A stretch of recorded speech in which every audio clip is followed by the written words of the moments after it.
Hey guys, welcome back to my channel, and if you're new here, like and subscribe. I know you wanna. So the Kayla Malec, Evan Johnson and James Charles drama keeps intensifying here on the internet. So Kayla Malec has just released a TikTok that's going viral online, talking about how they're gonna come for James Charles, they're gonna bring receipts, but give them some time. They wanna process everything that's been going on. They just won the court case against Evan Johnson, and they wanna just process everything that's been happening, because let's be real, it's been a lot. So here's the TikTok of Kayla talking about how they're gonna bring the receipts and tell their truth on James Charles. Let me play it right here.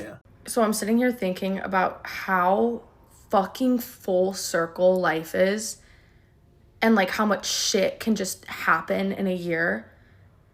And I'm just like sitting here thinking, and I want to tell y'all this story just about how like fucking crazy this is. Like it's been the only thing on my mind. I saw somebody comment about it, like it's so fucking weird. So I met him almost exactly a year ago from today. Like almost exactly. I met him on Memorial Weekend. So like a year ago from the month exactly. And when I met him, he was on probation for some dumb shit like drinking. I don't know. He was on probation though. And he had broken violation right around the time that I met him. And so he had a court date to see what his consequences were for violating probation. And right around his court date is when I met him, and I was in Nashville, and he invited me to go to his court date with him. And I'd only known him for like a week at this point, and I was like, yeah, sure, I'll go. And so almost a year ago from today, we woke up at 6 a.m. We got in his car. I got ready at his house, put on my court outfit, and we drove to the courthouse to get there at 9 a.m. Walked into the court doors, went through security, went upstairs, and went into courtroom 4D, I'm pretty sure it was. Sat down, and I was sitting next to him, waited for them to call his name up. The judge called his name, listened to the judge sentence him to 22 days, and watched him get placed in custody for violation of probation for 22 days. Now, almost exactly a year later, I woke up at 6 a.m. in my own Airbnb with my family, put on my court outfit, got to the courthouse at 9 a.m. with my family, went through security, went upstairs, went into courtroom 4D, the same courtroom, sat down, this time not next to him, but next to my family, on the opposite side. And I'm pretty sure it was the same judge. I'm almost 100% sure. It was the same judge. Waited for them to call his name. And instead of being sad, I was smiling when they put him in custody. And I don't know. It's just so fucking crazy that in a year, I am in the same place with the same person, but with a completely different perspective of who they are, a completely different knowledge, actually knowing who the fuck I was sitting in the same room as, with new trauma, new memories, new, like, just knowing the truth. And knowing that a year ago I was sitting in that same room not knowing shit. And I don't know, it's something that it's insane to me, like how full circle shit is. And a year ago I basically met him in a courtroom, and now a year later, that was the last time I'll ever see him, was in that courtroom, and I was the one who put him there. And if I could, I don't know, I just keep thinking, like, I wish a year ago I could have just known that this dude was gonna rock my shit and leave me with years lifelong of PTSD and shit and make my life a living hell, but I can't. And I don't know, it's just so fucking crazy how full circle it is that it's almost exactly a year apart. I don't know why, I just really wanted to tell this story, because I think in some ways it's inspiring. I don't know. I just wanted to tell that story. I saw somebody commented about it, and I was like, yeah, that's actually fucking crazy how full circle that shit is. And he got put in custody at 555, which is the angel numbers for change. I don't know, it's just so fucking weird. So yeah, I just wanted to share that. I leave back for LA tomorrow. I tried to go to Broadway yesterday. I had like a panic attack. I don't know. I still can't process shit. I just, nothing feels real still. So I'm excited to be back home, where I can actually process everything that happened. But yeah, I don't know. I just wanted to share that. And also, I know y'all are waiting on the receipts, and I promise they're coming. I'm just a couple more days for me to try to comprehend the shit that just happened. celebrate this win. So I know, and it's coming. I'm just it's only been like 3 days. But yeah, I don't know. I just wanted to share that story. But I promise y'all, I fucking know. I know.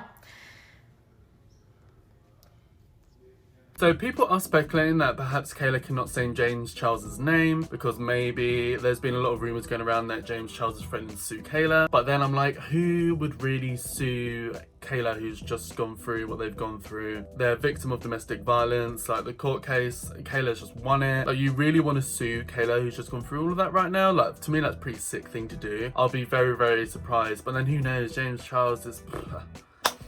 We know how I feel about James Charles. I wouldn't be surprised if he would do something like that, to be quite honest with you. But let's see what happens. Going forward, Kayla's going to have to speak James Charles's name. But you can't really do a whole video exposing James Charles with receipts and not say his name. So we'll see what happens with that in the future. So as I mentioned previously, those keeping up with the situation will know that Kayla has won the court case against Evan Johnson. So Kayla's just done a TikTok talking about everything going on, that she won the court case, all the charges that Evan Johnson was found guilty for, and what exactly went down in the courtroom. So let me play the clip right here for you guys. So as we all know by now, he's been arrested. The court case happened, and nothing feels real still. I'm gonna cry. But yeah, everything worked out, and I'm fucking crying. Yeah, it all, yeah, as you can tell, I still haven't really processed it, but a lot happened. This was basically like yesterday. A lot happened basically yesterday at the court case. So I'm just going to give y'all the rundown, the sentencing, the charges, everything that happened. It is also public information if y'all want to look into it on yourself. But basically, we were told to arrive at the courthouse at 9 a.m. And fun fact, this courthouse is in the same town where he lives. And I've been there, obviously, since everything. So we Uber to the courthouse, and the drive there, I passed his neighborhood. I passed the gas station where he rocked my shit. Like, I was like spiraling on the way there. I was like in the Uber, not even like able to talk. Oh my God. So we get to the courthouse at exactly 9 a.m. I think. And we walk inside, and we're sitting like in the like waiting room upstairs after you go through security. And a lot of people thought that this was a jury trial, like a whole trial where we were going to have to give statements and all that stuff. That did not happen. If he were to have pled not guilty or not accepted the deal, then it would have been a whole other jury trial, all of that stuff. But it was I don't know what's the word for it, but it was basically just like him getting sentenced, if that makes sense. Hence why it wasn't like a long trial, because it wasn't like a jury. Like, there weren't jurors, there wasn't like, we didn't do a witness thing because he pled guilty. But we get in there, and we're like waiting in like the lobby area, and I cannot explain how much anxiety I had, because I had people telling me that there was a strong possibility he was going to be showing up with his friends and they were gonna like harass me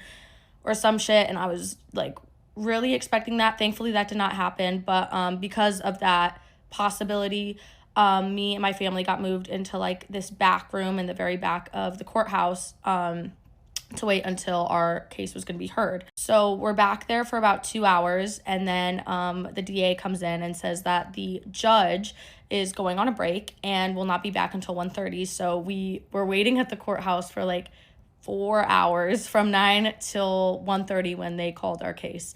But at exactly 1:30, they said that the judge was ready to hear the case. And I got the fuck up, and I walked up to the court doors, and I walked into the room, and that was my first time seeing him since everything. And to my shock, he was alone. There was nobody with him, and he was sitting 3 rows to the front, completely alone. So I sat down on the corner to where his peripheral vision would see me, and the entire time I was waiting for them to call him up, I did not take my eyes off of him. I did not take my fucking eyes off of him. I eyed him down the whole time. I've never in my life been so anxious that my body was uncontrollably shaking. Like, it was like this nonstop. I was just nonstop shaking. But I didn't take my eyes off of him. I did not fucking take my eyes off of him. And so after probably 10 minutes of waiting, they called his name. He pled guilty to all the charges, including domestic assault. He was also getting sentenced for a DUI, probation violation, and then obviously domestic assault. He pled guilty to all three. And I'll never forget when the judge was like, if you accept this offer, like was basically saying that he's losing rights to certain things judicially. And it was my first time hearing his voice, and he goes, "Yes, Your Honor," and he like fucking stuttered it into the mic. And so he's doing a year and a half. And I know a lot of people are like, oh, he deserves a lot more time. Trust me, I know. But the max sentence that you can get in the state of Tennessee, I'm pretty sure, for domestic assault, it's a misdemeanor A, if I'm not mistaken, and the max sentence for that is a year. On top of that, he had probation violation and a DUI. So max he could face, like max for all of those charges, was 5 years. And if we took it to trial and fought for it, could have gotten 5 years. But a year and a half is him serving the full sentence for me plus some time. So I was like, fuck it. So yeah, he pled guilty and they sentenced him to a year and a half. So they tell him that he's going into custody, and he walks to the side where they go into that room, and for a split moment we locked eye contact, and I smiled at him, and he put his head down and then was taken into the back room into custody. And then got booked at 5:55. And he's now going to be in jail for the next year and a half. Yeah. So that's basically what happened. And for everybody talking about the attempted charges, how do I even explain this? I don't even know if I can. But he had assaulted me in multiple states, New York, Hawaii, California, and Tennessee. And I am currently in the process of filing charges in the state of California as well that are felony charges. So even though it's over in the state of Tennessee, it's not in California, so I still have a lot more fucking shit to do. But for everybody saying a year and a half isn't enough time, I know, but to know that I'm safe for the next year and a half, I can't put it into words. Like, I'm in Tennessee right now. I'm in Nashville, and I'm not scared. I'm not scared, you know? Like, I could go to Broadway and, not be scared. And